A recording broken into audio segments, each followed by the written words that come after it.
Hello, I am Detective Anna Porev from the Panama City Police Department, and I am the lead detective looking into David Cuddy's reported stolen car. My initial report is that on Monday, May 30th, 2022, a responding officer, Officer Jay Thurman, made contact with David Cuddy in the area of East 6th Street and Magnolia Avenue. At this time, Cuddy reported his vehicle stolen and claimed it was stolen by an individual he only knew as Ace. Our officers then followed up with Cuddy on June 2nd, 2022, where Cuddy provided several text messages exchanged between him and Ace regarding the stolen vehicle. Then on June 4th, 2022, the Defuniak Springs Police Department contacted our agency to advise that their agency recovered the vehicle stolen in this case.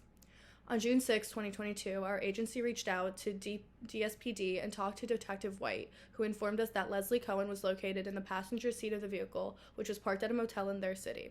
We were also informed that she was arrested at the scene due to an outstanding warrant from Bay County, which allowed us to question her, but I'll discuss more of this in the crime scene report. In the crime scene report, we have gathered that on June 4th, 2022, DSPD located a stolen vehicle involved in a case our agency was investigating. This vehicle was parked at a motel located in Defuniak Springs, and Leslie Cohen was found by herself inside the vehicle in the passenger seat. At the scene, the car was parked and turned off with no car keys in Cohen's possession or in the car. Because Cohen had an outstanding warrant out of Bay County, she was arrested and extradited back to Bay County Jail. Once Cohen was brought back to Bay County Jail, I had the opportunity to interview her. From this interview, I gathered lots of information regarding the case we were investigating. Primarily, Cohen told me that Ace's full name is Acevedo Lopez, and his nickname is Ace, which many people refer to him as. He's about 40 years old, but I was not able to get an exact age. Her relation to Ace is that he is her boyfriend. His phone number is 850-555-1234, and he's originally from Defuniak Springs. The physical description Cohen provided us with is that he's 5'10", kind of muscular, he's got a shaved bald head, and he has a goatee. Additionally, Cohen was not aware that the car she was found in was stolen. In fact, Ace told her that he had just bought it. Cohen also said that he's never really had a steady job, but he is involved in carpentry and day labor.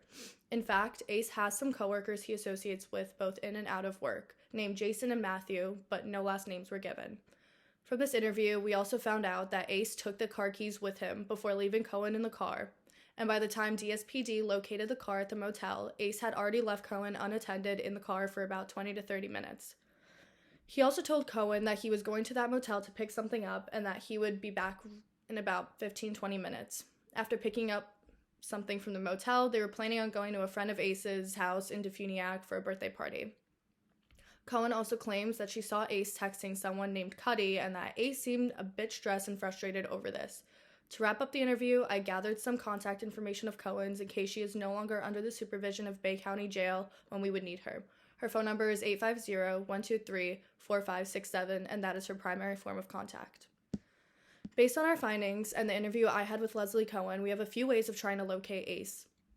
First, knowing his full name, Acevedo Lopez, we will look him up in our records and see if we can get a home address, current employment, and maybe even contact information for relatives and friends. Once we get his home address, we will look there. If that is not successful, we will look into his place of work, and if that does not work, we will contact his friends and family and see if they would know where Ace would most likely go. In regards to the interrogation with Ace, once we have hopefully secured a warrant for Ace's arrest, we will arrest him and bring him in for questioning. If we do not have an arrest warrant but still locate Ace, we will ask him to come in for an interview and ask him questions about the stolen vehicle.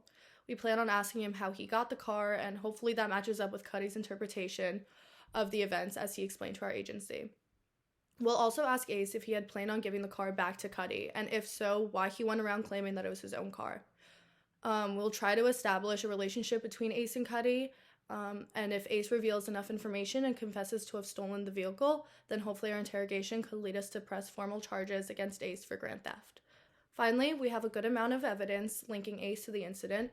Primarily, we have Cuddy's statement who pressed charges in the first place.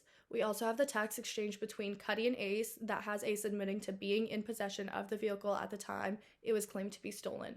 Finally, we have Cohen's interview where she admits that Ace was claiming Cuddy's car to be his own, as well as participate in other events using the car that Cuddy was not informed about. With Cohen's interview, we are also able to place Ace in possession of Cuddy's vehicle during the time it was claimed to be stolen.